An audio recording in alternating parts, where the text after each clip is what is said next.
Welcome to the bird media. నేను మీ పవన్ కృష్ణమూర్తి. సరిగ్గా ఒక 4-5 రోజుల క్రితం హైదరాబాద్ చుట్టుపక్కల జరిగినటువంటి ఒక గృహప్రవేశానికి సంబంధించి ట్రాన్స్జెండర్లు అక్కడికి వెళ్ళి ₹1,00,000 డిమాండ్ చేశారు. బాధితుడు చెప్పాడు, నా తల్లిగారు మరణించారు, తర్వాత ఏదో వచ్చాం, మా ఇంటికి ఏదో వచ్చాం, నేనంత ఇవ్వలేను అని చెప్తే నానాయాగి చేశారు. బట్టలు ఇప్పేసి ఇష్టం వచ్చినట్టు బూతులు మాట్లాడి ఇదంతా చేశారు. చిరాకు వచ్చింది. చెక్కపేడి ఏది దొరికితే తీసి ప్యాట్ ప్యాట్ ప్యాట్ మన 4 వేసేసరికి వెళ్ళిపోయి 3 ఆటోల్లో వచ్చి చాలా దారుణంగా దాడి చేశారు అతని మీద. అందరికీ తెలిసిందే. సో అయిపోయింది. తర్వాత బయటకు వచ్చి ₹1,00,000 అడుగుతారా అది ఇదని కొంతమంది ఎవరైతే మంచివాళ్ళు, అందులో ఎందుకంటే ప్రతి వాళ్ళలోనూ చెడు మంచి ఉన్నట్టుగా అందులో మంచివాళ్ళు కూడా ఉన్నారు. అందులో కొంతమంది వచ్చి ఇదిగో ఇలా జరుగుతోంది, ఇలా మేము ఎందుకు అడుగుతాము, తప్పది అని చెప్పి ఏదో మాట్లాడడానికి దాన్ని వాళ్ళ వైపు టర్న్అవుట్ చేసుకోవడానికి ప్రయత్నాలు చేశారు. సరే అయిపోయింది, దాని మీద చర్చ జరుగుతోంది. దేశవ్యాప్తంగా ఈ సమస్య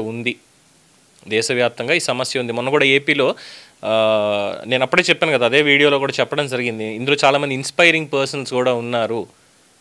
ఐపీఎస్ చదవడానికి సెలెక్ట్ అయినటువంటి వాళ్ళు, లేదంటే పోలీస్ డిపార్ట్మెంట్లో పనిచేసేటువంటి వాళ్ళు, లాయర్లు, డాక్టర్లు, అనేక రంగాల్లో సెటిల్ అయినటువంటి వాళ్ళు, ట్రాన్స్జెండర్లు చాలామంది ఉన్నారు. చాలా ఇన్స్పిరేషన్. అలాగే రేవంత్ రెడ్డి గారి ప్రభుత్వం వీళ్ళ గురించి అని చెప్పి పోలీస్ కానిస్టేబుల్స్, అది కూడా ట్రాఫిక్ వింగ్లో వీళ్ళని తీసుకురావడానికి, చాలా గౌరవంగా వాళ్ళకి రెస్పెక్ట్ ఇవ్వడానికి రిక్రూట్మెంట్ కూడా చేపట్టింది.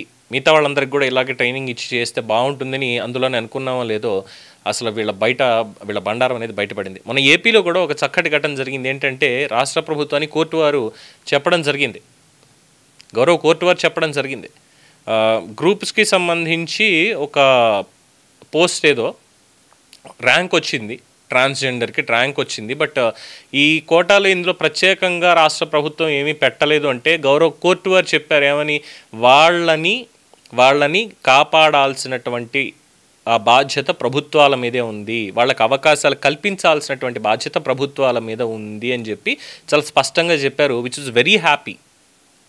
కానీ ఇంత చేసి ఇవన్నీ అనుకుంటున్నాం, వాళ్ళకు కూడా ఒక రెస్పెక్ట్ ఉండాలి సమాజంలో, వాళ్ళు కూడా మనలాంటి మనుషులే అనేటువంటి ఒక భావన అందరిలో కలగాలి. ఎవరైతే చెడు మార్గంలో ఉన్నారో వాళ్ళందరినీ కూడా మార్చాలి, మార్పు రావాలి, ప్రభుత్వాలు ఆ దిశగా అడుగులు వెయ్యాలి అని చెప్పి అనుకుంటూ ఉంటే ఇవాళ ఇంకొక షాకింగ్ న్యూస్ వినిపించింది. హైదరాబాద్లోనే ఈ హిజ్రాలకు కూడా గ్రూపులు ఉన్నాయి. ఒక గ్రూప్కి ఇంకో గ్రూప్కి పడట్ల, కొట్టుకు చచ్చింది కాక నిరసన కోసమని ఇంకో దానికోసం వెళ్ళి మొత్తం అందరూ పెట్రోల్ పోసుకుని తగలెట్టుకున్నారు. ఏమనాలి వీళ్ళని? ఏం చెప్పాలి ఇంక వీళ్ళ గురించి? బోరబండలో జరిగింది.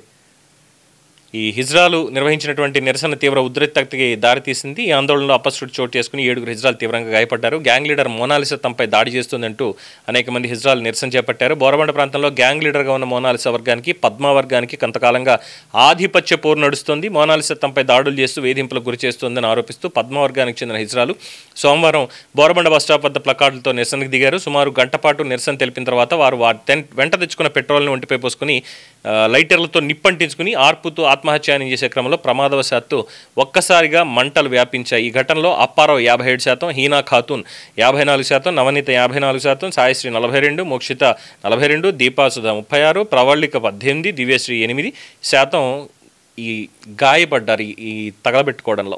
వీళ్ళందరినీ మోతీనగర్లోని సన్షైన్ హాస్పిటల్కి పంపించారు. కొంతమంది పరిస్థితి విషమంగా కూడా ఉంది అని అన్నారు.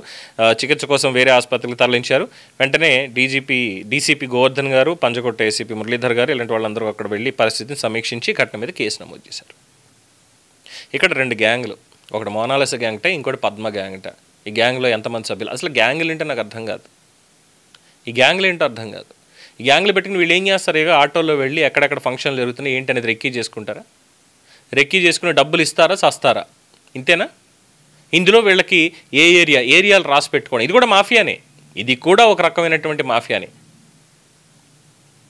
మరి ఏం చేయాలి వీళ్ళ పరివర్తనకి ఏం చేయాలి ప్రభుత్వాలు? ఇంకా మీ అభిప్రాయాన్ని కామెంట్స్ రూపంలో తెలియజేయండి. చూస్తూనే ఉండండి ది బర్డ్ మీడియా.